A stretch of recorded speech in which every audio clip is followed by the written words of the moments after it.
ఎందుకని భగవంతుడైన శ్రీకృష్ణుడు కర్ణుడి పుణ్యం మొత్తాన్ని తీసుకున్నాడు?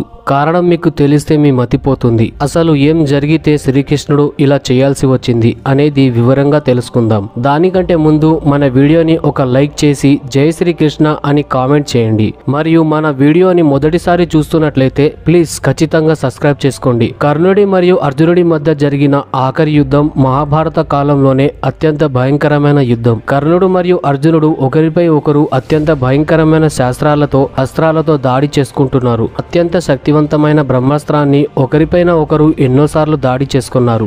ఆ యుద్ధం ఎప్పుడు ఆగుతుందో చూస్తున్న వారికి అస్సలు తెలియదు. కానీ అప్పుడే శాపాలు కర్ణుడిపై పనిచేయడం ప్రారంభించాయి. ఆ సమయంలోనే పరశురాముడు నేర్పించిన విద్యలను అతను మరవసాగాడు. అతని రథం యొక్క చక్రం భూమిలో కురుక్కుపోయింది. అతను అస్త్రాన్ని వదిలేసి చక్రాన్ని పైకి తీయడానికి ప్రయత్నం చేస్తున్నప్పుడు అర్జునుడు అంజలి అస్త్రంతో కూలగొట్టాడు. ఆ సమయంలో శ్రీకృష్ణుడు కర్ణుడి దగ్గరికి వెళ్లి అతని మొత్తం పుణ్యాన్ని లాగేసుకున్నాడు. అసలు ఎందుకని శ్రీకృష్ణుడు కర్ణుడి పుణ్యం మొత్తాన్ని తీసుకున్నాడు ఈ రోజు ఈ వీడియోలో తెలుసుకుందాం. దానికంటే ముందు వీడియో మీకు ఇంట్రెస్టింగ్ గా అనిపిస్తే ప్లీజ్ లైక్ చేయండి. అర్జునుడి అంజలి అస్త్రంతో కర్ణుడు గాయపడ్డాడు. కానీ ఏ అస్త్రంతో కూడా అర్జునుడు కర్ణుడిని చంపలేకపోతున్నాడు. దాంతో అర్జునుడు చాలా ఆశ్చర్యపోయాడు. అతను భగవంతుడైన శ్రీకృష్ణుడితో నేను ఎందుకు పాపాత్ముడైన కర్ణుడిని చంపలేకపోతున్నాను అని అడుగుతాడు. అతని విధిరాత ఇలా ఎందుకు ఉంది అని అడుగుతాడు. అప్పుడు శ్రీకృష్ణుడు అర్జునుడితో నువ్వు ఇలా చెప్పకు బావా, కర్ణుడు పాపాత్ముడు కాదు, అతను ఒక పుణ్యాత్ముడు.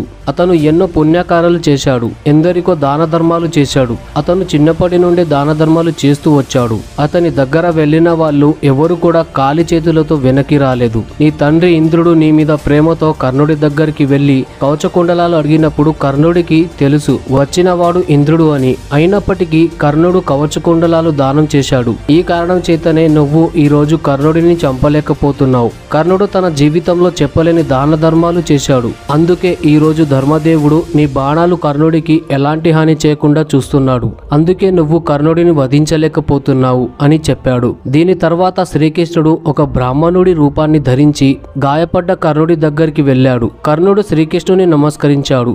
మరియు బ్రాహ్మణుడి రూపంలో ఉన్న శ్రీకృష్ణుడు కర్ణుడితో కర్ణ, మీరు మీ జీవితంలో ఎన్నో దాన ధర్మాలు చేశారంట. మీ దగ్గర చెయ్యి చాచిన వారికి ఎప్పుడు కాదు అని చెప్పలేదు అంట. కాబట్టి నేను ఒక కోరికని అడుగుతాను. అయితే నాకు మీరు సంపాదించిన పుణ్యం మొత్తం కావాలి అని అడుగుతాడు. అప్పుడు కర్ణుడికి అర్థమైంది వచ్చిన వారు శ్రీకృష్ణుడు అని. మరియు నవ్వుతూ అతను అతని పుణ్యం మొత్తాన్ని ఇచ్చేశాడు. దాని వల్ల అర్జునుడు కర్ణుడిని చంపగలిగాడు. కానీ చనిపోయే ముందు కర్ణుడు శ్రీకృష్ణుడి దగ్గర 3 వరాలను తీసుకున్నాడు. అవి ఏమిటో ఇప్పుడు చూద్దాం. కర్ణుడు శ్రీకృష్ణుడి దగ్గర కోరిన మొదటి వరం, కులం వల్ల తను ఎదుర్కొన్న అవమానాన్ని మరెవ్వరూ ఎదుర్కోకూడదు. వారికి వాళ్ళు చేసే పని వల్ల గౌరవం దొరకాలి.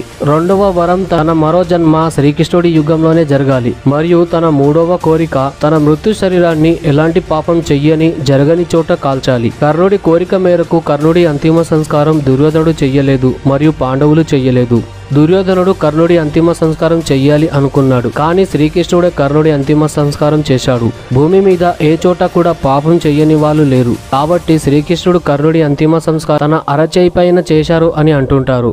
శ్రీకృష్ణుడు ఏ చోట అయితే కర్ణుడి అంతిమ సంస్కారం చేశాడో ఆ చోటు ఇప్పుడు కర్ణప్రయోగ్ అని పేరుతో పిలువబడుతుంది. ఇక్కడ కర్ణుడి మరియు శ్రీకృష్ణుడి మందిరాలు ఉన్నాయి. వారి విగ్రహాలకి ఇప్పటికీ పూజలు జరుగుతాయి. లోకకథ ప్రకారం ఇక్కడ కర్ణుడు తపస్సు చేసి సూర్యదేవుణ్ణి ప్రసన్నం చేశాడు అంట. సూర్యుడు కర్ణుడికి నువ్వు గొప్ప వీరుడిలా ప్రపంచ ఖ్యాతిని పొందుతావు అని వరాన్ని ఇచ్చాడు. ఫ్రెండ్స్, మీ దృష్టిలో కర్ణుడు గొప్ప వీరుడో కాదో కింద కామెంట్ చేయండి. మరియు మీ దృష్టిలో మహాభారతంలో ఎవరు గొప్ప వీరులో కింద కామెంట్ చేయండి. అదే విధంగా వీడియోపై మీ అభిప్రాయాన్ని తెలపండి. మరియు వీడియో నచ్చితే ఖచ్చితంగా లైక్ చేయండి. మన ఛానల్ని ఇప్పటి వరకు సబ్స్క్రైబ్ చేసుకోకపోతే ఇప్పుడే సబ్స్క్రైబ్ చేసుకోండి. Thank you friends, thank you for watching. Thank you.